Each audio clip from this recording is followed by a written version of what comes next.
Salut à tous. Salut. Alors on est super contente de vous retrouver. Avec Aurore, on a enfin retrouvé un moment où on pouvait être toutes les deux. Ouais, c'est ça. Voilà, depuis le temps. Et du coup, aujourd'hui, on va en profiter. C'est samedi soir et on va faire un petit bivouac. Qu'est-ce qu'il y a au programme ce soir, Aurore? Alors, ce soir, bon déjà, on a un temps magnifique pour le mois d'octobre. Donc, Ouais, c'est quand même la pause météo. c'est quand même un peu nuageux. Ouais. Il fait 13 degrés, mais bon, ça va. Oui, bon, ok. Et alors, du coup, au programme ce soir, on a prévu de faire un petit magret avec des pommes de terre et des carottes rôties au miel. Ouais. Et avec ça, on va vous proposer une présentation de produits ardennais. Regardez-moi cette belle vallée d'Ardennes.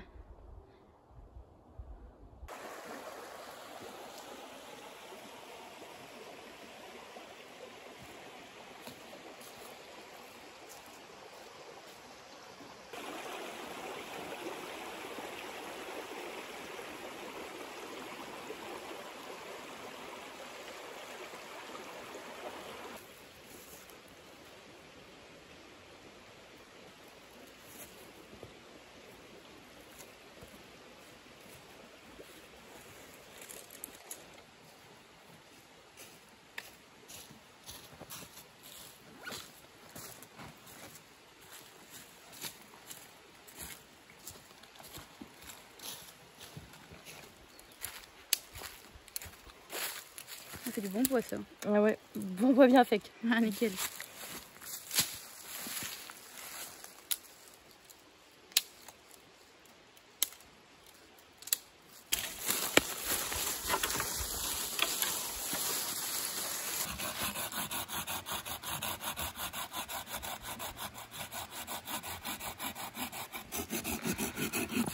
Ça coupe sec. Ouais, il se coupe tout seul le bois, c'est parfait.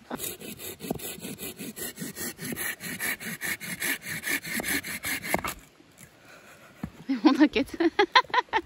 J'ai tout bon. Bon, alors, hop. Petite planchette. Planchette de bouée. Petite astuce pour démarrer un feu facilement, plus facilement tout du moins, c'est d'avoir de l'écorce de bouleau. C'est un super combustible et quand il est bien sec, ça permet de bien lancer le feu. Donc là, on va en prélever un petit peu. Idéalement, il faut qu'il soit le plus sec possible.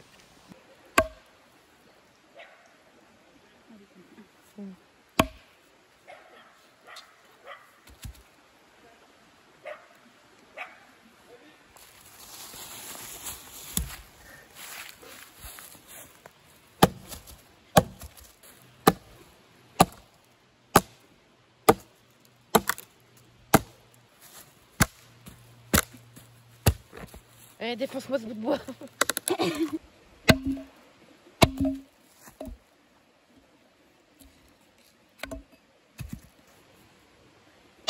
Ah, waouh, ça c'est propre, Aurore. Ouais, Très bien. fière.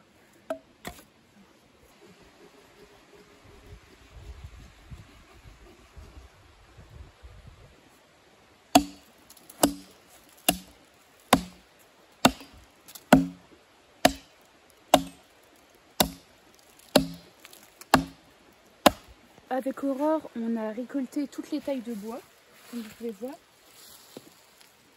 Voilà. La clé pour démarrer un feu, c'est vraiment de bien le préparer en amont pour être sûr qu'il ne s'éteigne pas et qu'on puisse toujours l'entretenir. Voilà. Donc avant tout, isolation du sol.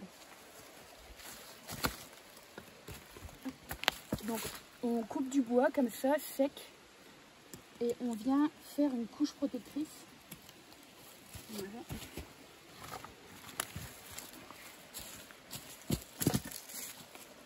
Du sol.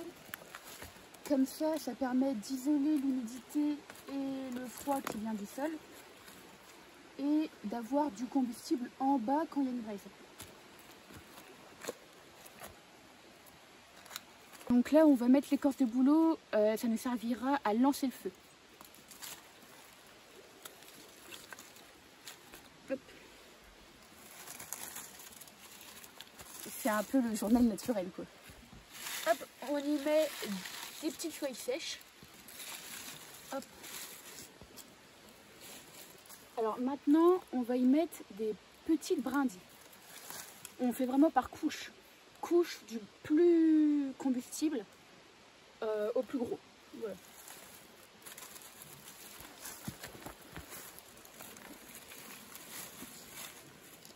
Voilà, ça fait un bon petit nid.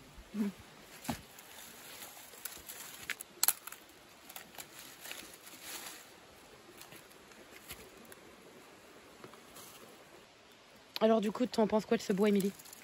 Alors maintenant, on a mis une couche de bon combustible, on va mettre du plus gros bois, en sachant que quand on démarre un feu, il ne faut pas trop l'étouffer dès le départ non plus, parce qu'il faut que l'air passe pour que les flammes montent.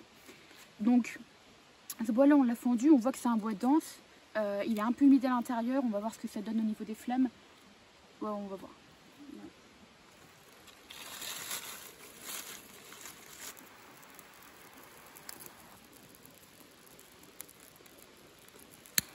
Voilà, vous voyez, comme je vous disais, les flammes viennent chercher les feuilles du dessus.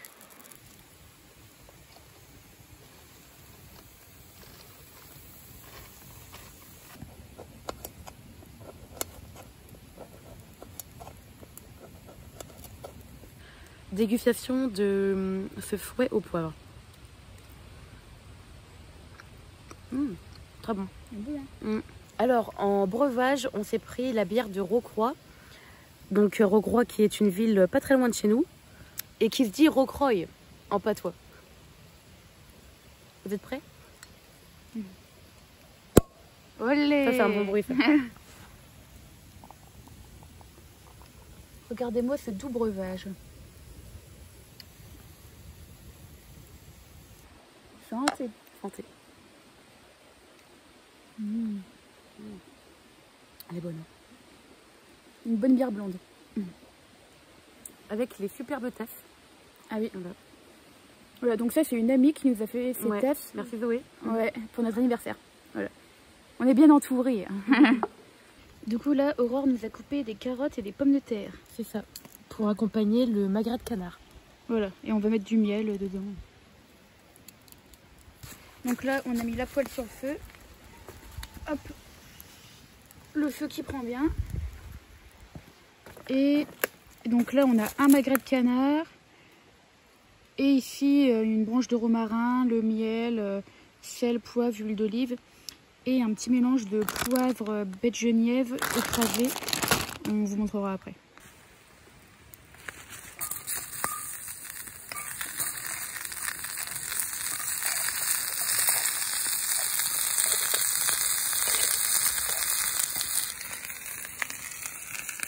Il a bien pris notre feu. Ouais. Donc là, on va mettre du sel.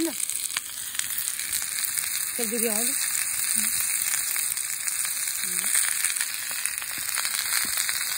Donc là, nous allons mettre un petit peu de romarin.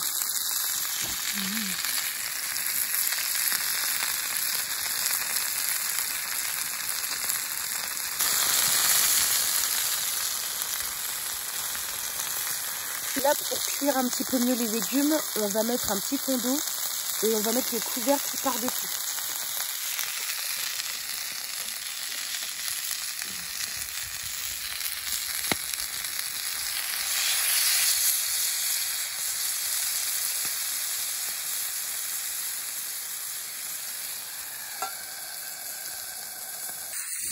Alors là, on voit que ça prend une belle couleur.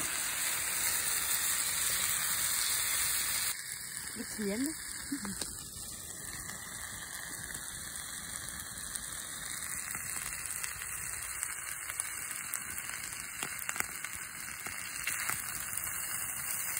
Ça va être long.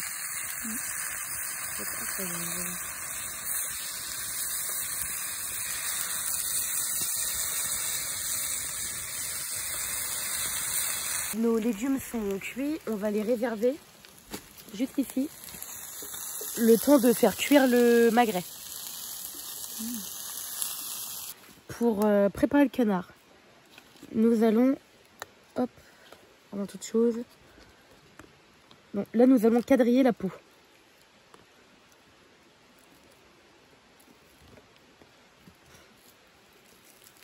Donc là, on a notre mélange de poivre et de baie qu'on va rajouter hop, sur le magret.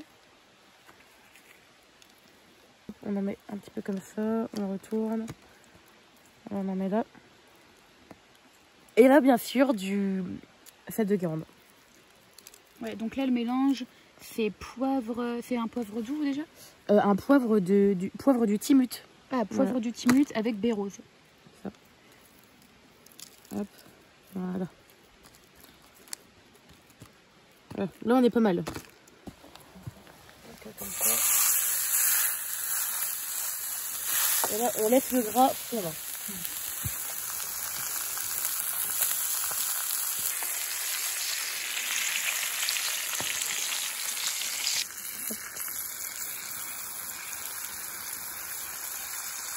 Oh, il est bon. La cuisson est parfaite. Ah ouais. Vous voyez, rosé à l'intérieur. Ah bah là, c'est cuisson parfaite. Franchement, on a géré. Ouais. Un petit magret dans le sac et vous êtes bien pour le soir. Hein. Voilà. On a les légumes là-bas avec la petite bouteille de Bordeaux qui nous attend. Ouais. Du coup, pour accompagner ce délicieux repas, à la lumière des bougies, comme vous pouvez le voir, on se met bien, on va se boire un petit Bordeaux.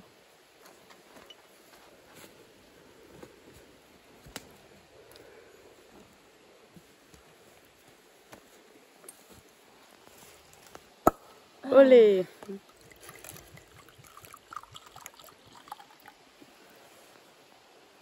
Ça, c'est de la bonne vinasse.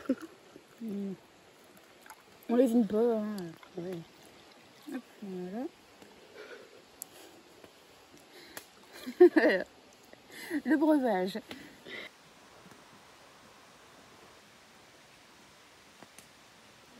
Santé.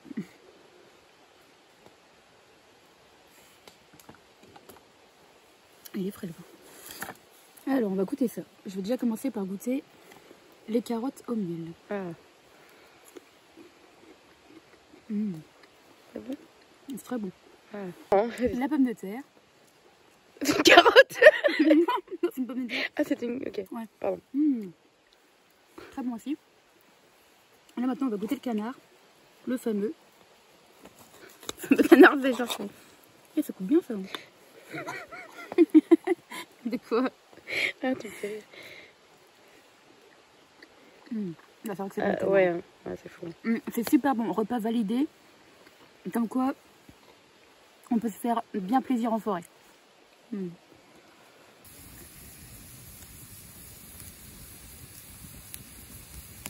Qu'est-ce que c'est beau.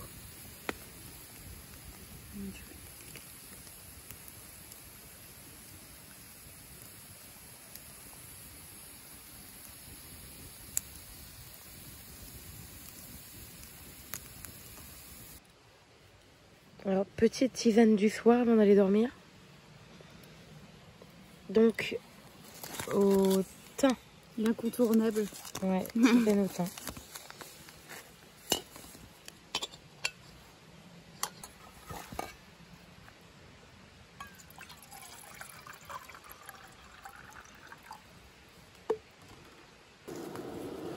Ça c'est nickel avant d'aller dormir.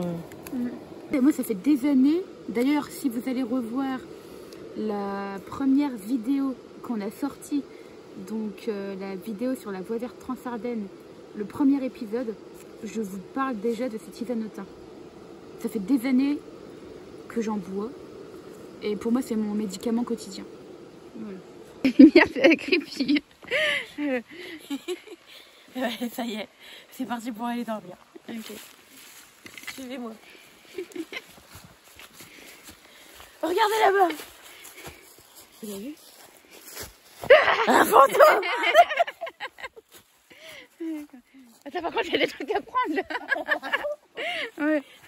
Alors, nous nous retrouvons dans la tente et nous allons lire une petite histoire avant de dormir. Voici l'ouvrage, l'encyclopédie des lutins. Nous allons entrer dans le merveilleux monde du folklorique et des petites créatures. Alors, c'est l'histoire du Fadet. Les frères Fadet, proches cousins des Farfadets, cousins germains des Fradets, viennent de très loin dans le temps. Même à l'époque frileuse du très haut Moyen-Âge, ils n'avaient guère de pouvoir. Ce ne sont ni des génies, ni des esprits, mais une race de petits êtres qui vivaient sous les roches du Poitou avant les hommes. Ils sentent le soufre, mais ne se font pas défense satanique. S'ils ont été souvent vus en compagnie du diable, c'est qu'ils lui servaient de main-d'œuvre, mais jamais, jamais Maître Cornu ne leur a confié d'importantes missions. Sur la table du dolmen de la Roche au Fadet, dans l'île de Dieu, on peut toujours voir les traces du trépied sur lequel s'asseyait Satan. Le samedi soir, pour donner à ses grisons les instructions de la semaine, qui se bornaient à de menus vileniers, gardant les plus diaboliques machinations pour les lutins supérieurs. Il n'était d'ailleurs pas dans le caractère des Fadets d'être cruels, et dès que passait le temps gothique des diableries, ils se détournèrent tout naturellement vers les bonnes actions. Là encore, ils n'accomplirent pas d'inoubliables miracles, ne construisit ni de pont, ni castel, ni aucun édifice. Mais la nuit tombée, ils menaient paître les troupeaux des métiers en des combes secrètes et grasses. Et il n'y avait nulle part d'aussi belles brebis que celles qu'ils gardaient. Voilà donc le Fadet que voici.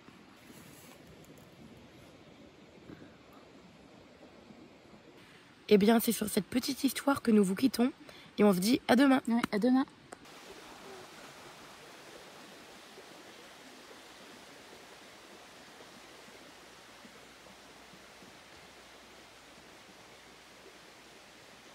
Alors là, voilà, la nuit est passée, on a bien dormi avec Émilie. Les températures ont baissé, mais c'est normal, c'est l'automne et c'est très agréable.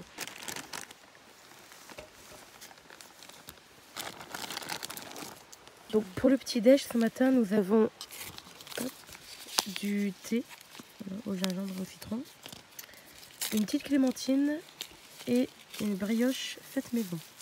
S'il vous plaît. Avec le miel et un petit carré de chocolat.